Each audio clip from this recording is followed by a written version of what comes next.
DJ Prashant.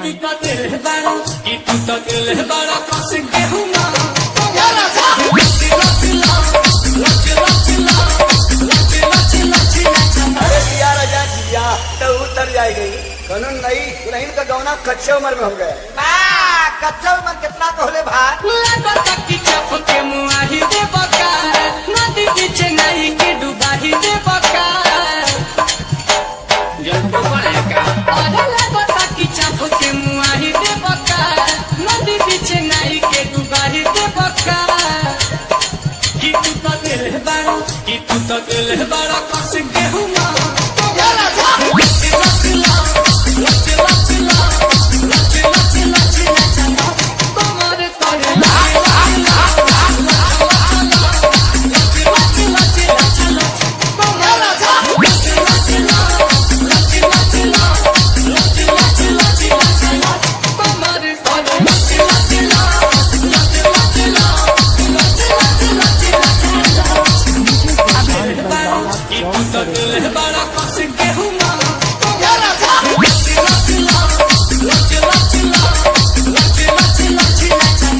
उतर जाएगी कानून नहीं दुल्हन का गौना कच्चे उम्र में हो गया।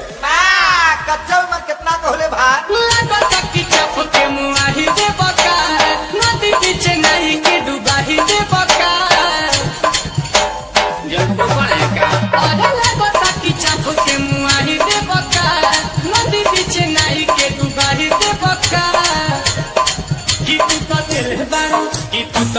बड़ा कस गेहूं